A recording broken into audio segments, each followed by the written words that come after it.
दिल छू लेने वाली कहानी। बहू मैं हनीमून पर जा रही हूँ। गोकुल धाम नारंगी पीले गेंदे के फूल, सुर्ख लाल गुलाब, सफेद महकते मोगरे, रजनीगंधा के फूलों से सजा था। गोकुल धाम आज अलग ही दिख रहा था। आज मौका भी कुछ खास था।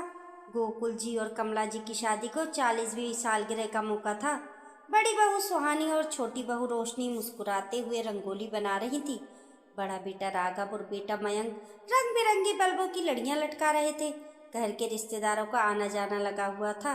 पीछे बगीचे में हलवाई स्वादिष्ट पकवान तैयार कर रहे थे। फिजा में पकवानों की खुशबू और फूलों की खुशबू समा को मत मस्त कर रही थी। कमरे में आईने के सामने बैठी कमला जी खुद को निहार रही थी। सजने संवरने का काफी शौक था उन्हें, पर बहू बनने के बाद आईने में देखने तक की फुर्सत नहीं मिलती थी। फिर समय के साथ लगा इस उम्र में क्या सजना संवरना, पर आज काफी खास दिन था।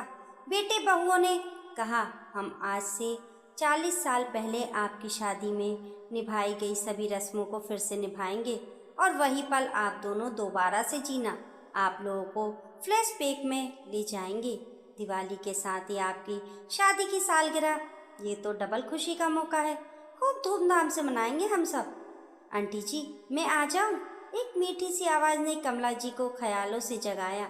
कमला जी ने देखा वेडिंग प्लानर थी मुस्कान, 28-30 साल की मस्त जिंदा दिल लड़की।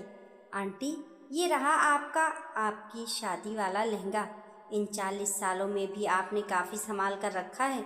मैंने ड्राई क्लीन करवाई है और थोड़ा बहुत आज के समय के हिसाब से और आपकी पसंद के अनुसार अल्ट्रा किया है। उम्मीद करती हूँ आपको पसंद आएगा। कमला जी ने उत्सुकता से लहंगे का बॉक्स खोला। वाह, राजस्थानी गोटा पत्ती और सितारों का काम, चुनरी के किनारों पर सुनहरी घुंघरू, बिल्कुल ऐसा ही तो चाहती थी उस समय भी, पर सासू जी के सामने चली ही नहीं कभी मेरी। कमला जी की आंखें झलझल आईं। मुस्कान बेटी, तुमने मेरे सपनों का जोड़ा तैयार कर दिया। आंटी जी अपनी शादी में जो आप नहीं कर पाए थे, अब दिल खोलकर बिंदास होकर वह सब कुछ करो। ऐसा मौका दोबारा नहीं मिलता। आप खुशनसीब हैं कि एक बार फिर से अपने उन खूबसूरत पलों को जीने का आपको मौका मिला है। आपके दिल में अगर कोई और ख्वाहिश हो तो मुझे बताइए, मुस्कान ने पूछा। अरे पहले ही तो सब कुछ बता चुकी हूँ, सभी रिवाज रस्में और क्या, कमला जी ने हंसते हुए कहा। फिर भी आंटी जी कोई ऐसी ख्वाहिश हो जो शायद पूरी ना हो सकी हो, मुस्कान ने धीरे से कमला जी की आंखों में झांकते हुए पूछा। कमला जी ने सिर झुका लिया, अपनी उंगलियों से साड़ी का पल्ला घुमाने लगी। मुस्कान को शायद कुछ समझ में आया। उसने अपने बैग से एक फाइल निकाली, पन्ने पलटने लगी। तभी अचानक कमला जी ने एक पन्ने पर अपनी उंगली रख दी। ये है आंटी, वाह आपकी पसंद क्या खूब है। यह है केरल का खूबसूरत कोवलम बीच, फेवरेट हनीमून डेस्टिनेशन। लोग यहाँ शादी के बाद कुछ खूबसूरत पल बिताने हनीमून पर जाते हैं। कमला जी आप अलग खूबसूरत समुद्र के चित्र को निहार रही थी। बचपन से सपना था कभी समुद्र तट देखूं, पर माता पिता के साथ पहाड़ियों की ही सैर करी, कभी मौका ही नहीं मिला। और शादी के बाद सोचा पति के साथ घूमूंगी, पर बहू हमारे यहाँ हनीमून पर जाने का रिवाज नहीं है। सासू जी ने ये कहकर चुप करा दिया। बस कुल देवी के मंदिर, वैष्णो देवी, नदी किनारे मंदिर, बनारस के घाट, यही सब देख पाई। कभी मौका ही नहीं मिला समुद्र की उन्मुख लहरों पर दौड़ने भागने का, रेत के घरौंदे बनाने का, सीपियों से सजाने का। सागर तट का वह खूबसूरत सिंदूरी सूर्यास्त और सूर्योदय देखने का बहुत मन था गोकुल जी के साथ। उस समय कहाँ सब लोग हनीमून पर जा पाते थे। ठीक है आंटी जी, मैं ये हनीमून डेस्टिनेशन बुक करा दूंगी। आप अपने दिल की सभी ख्वाहिशें पूरी करना, मस्ती से घूमना। कमला जी को समझ नहीं आया क्या बोले, पर इस उम्र में लोग क्या कहेंगे। अरे आंटी जी सब जाते हैं घूमने, क्या बच्चे, क्या बूढ़े, क्या जवान। अब समुद्र ये थोड़ी ही देखता है कि जवान है कि बूढ़ा। और आप कौन से बूढ़े हो, स्वस्थ हो, मस्त हो, और फिर कब मौका मिलेगा। कमला जी शर्माकर मौन हो गई। मुस्कान समझ गई थी, उसमें कॉलम पर टिक कर दिया। ठीक है आंटी जी मैं बुकिंग करती हूँ, पैकिंग कर लीजिएगा, अभी मेरी टीम आएगी आपको तैयार करने। कमला जी सोच में डूब गई। अपनी दोनों बहुओं को भी कहाँ जाने दिया था हनीमून पर। हमारे यहाँ पर हनीमून पर जाने का रिवाज नहीं है, कहकर कैसे वह भी तो कठोर सास बन गई थी। जैसा खुद के साथ हुआ, शायद उसका प्रतिशोध अपनी बहुओं से निकाल रही थी। कमला जी को अपनी गलती का दिल से एहसास हुआ। वह औरतों के पास समय कहाँ होता है, कर्तव्य और घर गृहस्थी में ही डूब जाती हैं। शादी ब्याह में रिश्तेदारों में ही मिलना जुलना होता है, अलग से कहाँ घूमने को ज़्यादा मिल पाता है। कोई बात नहीं, अभी देर नहीं हुई है, मैं भी अभी अपनी बहुओं को हनीमून पर भेजूंगी, जहाँ वे जाना चाहें। कमला जी ने मन ही मन निर्णय लिया। घर में लगभग सभी मेहमान आ चुके थे।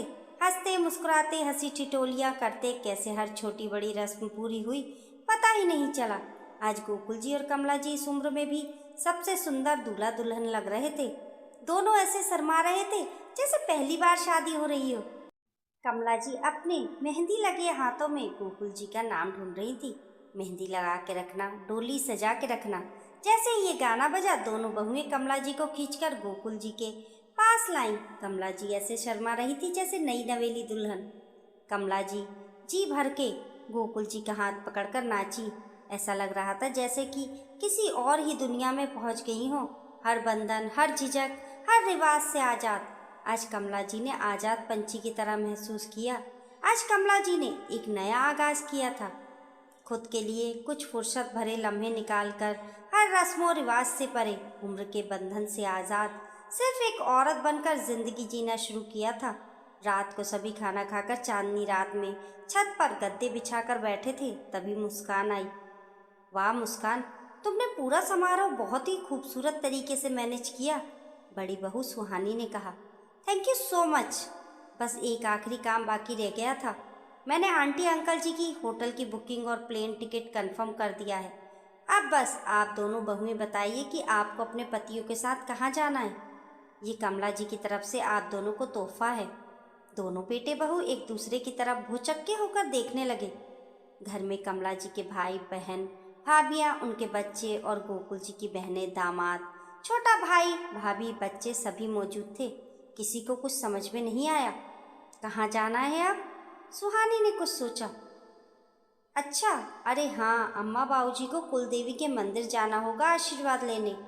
अरे नहीं बहू, मैं हनीमून पर जा रही हूँ, समुद्र के किनारे तुम्हारे ससुर जी के साथ, कमला जी ने जल्दी से कहा। गोकुल जी पानी पी रहे थे। कमला जी की बात सुनकर उनके मुंह से पानी फव्वारे की तरह बाहर निकल गया। गिलास हाथ से छूटकर जमीन पर गिरा। ऐसा ही कुछ भूचाल सभी रिश्तेदारों के साथ भी हुआ। हाथ में पकड़ी चीजें अचानक से जमीन पर गिरने लगी। आंखें फटी की फटी रह गई, मुंह खुले के खुले रह गए, कानों पर विश्वास ही नहीं हुआ। कमला जी की बड़ी ननंद आशा जी ने पूछा, कमला कहाँ जाना है तुझे? उन्हें लगा शायद सुनने में गलती हो गई हो या कमला जी ने गलत बोल दिया हो। हनीमून पर? हनीमून पर शादी के बाद ही तो जाते हैं। आज हमारी दोबारा शादी हुई है तो? कमला जी ने बड़े ही भोलेपन से कहा। रोशनी और सुहानी एक दूसरे का हाथ पकड़कर बड़ी मुश्किल से अपनी हंसी दबा पाई हुई थीं। पर एक बार दोबारा ये शब्द सुनकर वे ठहाके लगा के हंसने लगी। दोनों बेटे बगले झांकने लगे। पर सासू जी, हमारे यहाँ पर तो हनीमून पर जाने का रिवाज ही नहीं है, आप ही ने तो कहा था। सुहानी ने दुखी होने की एक्टिंग करते हुए कहा। गोकुल जी ने कमला जी का हाथ पकड़ा। अरे भाग्यवान, क्या बोल रही हो? सोच समझ कर बोलो। मैंने बहुत गलत किया था, अपने बेटे बहू को हनीमून पर ना जाने दिया, पर अब ऐसा नहीं होगा। तुम लोग भी अपनी पसंद से पसंद की जगह पर हनीमून पर जाओ, और बहू मैं भी गोकुल जी के साथ हनीमून पर जाऊंगी, मेरे प्रिय समुद्र के पास केरल, कमला जी ने बड़ी मासूमियत से कहा। अब तो सभी रिश्तेदार बेटे बहू ठहाके लगाकर तालियां बजाकर हंस रहे थे और गोकुल जी का चेहरा शर्म से लाल हो गया था। अरे मैंने गलत क्या कहा? शादी के बाद हनीमून पर जा सकते हैं। मैंने ये रिवाज अब बदल दिया है, कमला जी ने अपनी बात स्पष्ट करी। पर शायद कमला जी को समझ में नहीं आया कि लोग हंस क्यों रहे हैं। सासू जी, आपको एक राज की बात बताएं? रोशनी ने आंखें मटकाते हुए कहा। सुहानी और मैं, हम लोग तो चुपके से हनीमून पर चले गए थे, आपको बिना बताए, थोड़ा सा झूठ बोलकर, रोशनी ने मुस्कुराते हुए बताया। कमला जी ने गुस्से से दोनों बहू की तरफ देखा, फिर खुद को संभाला। कोई बात नहीं, अब मेरी तरफ से तुम्हारे लिए तुम्हारा दूसरा हनीमून। ठीक है बहू, अब मैं भी हनीमून पर जा रही हूँ, खूब तैयारी करनी है। कहते हुए कमला जी अपने कमरे में चली गई। गोकुल जी को समझ नहीं आया क्या करें, क्या कहें, कहाँ जाएं। पूरे मोहल्ले में हंसी ठहाके और चुहलबाजी शुरू हो गई थी। घर में भी अब हनीमून पर नहीं जाने का रिवाज बदल गया था। दोस्तों, ये काल्पनिक कहानी है, पर कई घरों में आज भी 40 साल पहले जैसा होता था वैसे ही 40 साल बाद भी होगा। इस तरह की बातें रीति रिवाजों के नाम पर चली आ रही हैं। इस कहानी में कमला जी के लिए हनीमून का मतलब था सभी कर्तव्यों और जिम्मेदारियों को छोड़कर अपने पति के साथ अपनी पसंदीदा जगह पर कुछ फुर्सत के पल लम्हे बिताना। शायद उन्हें कभी ऐसा मौका ही नहीं मिला था। बात सिर्फ हनीमून की नहीं है, सार ये है कि समय के साथ रीति रिवाजों में भी बदलाव ज़रूरी है। इसके साथ ही सभी के नज़रिए और विचारों में भी बदलाव जरूरी है, होना ही चाहिए। एक नया आगाज़। पति पत्नी को भी अपनी जिम्मेदारियों और कर्तव्यों से कुछ फुर्सत मिलनी चाहिए, कुछ लम्हे मिलने चाहिए एक दूसरे के साथ। घर के बड़े थोड़ी सी समझदारी दिखाएं और बदलाव को दिल से स्वीकार करें तो रिश्ते भी खुद ब खुद महकने लगेंगे। दोस्तों, आपकी इस कहानी के बारे में क्या राय है, हमें कमेंट करके ज़रूर बताएं। कहानी पसंद आने पर लाइक और शेयर करें। ऐसी ही अच्छी अच्छी कहानियों के लिए चैनल को सब्सक्राइब करना ना भूलें। मिलते हैं फिर एक नई कहानी के साथ, तब तक के लिए नमस्कार।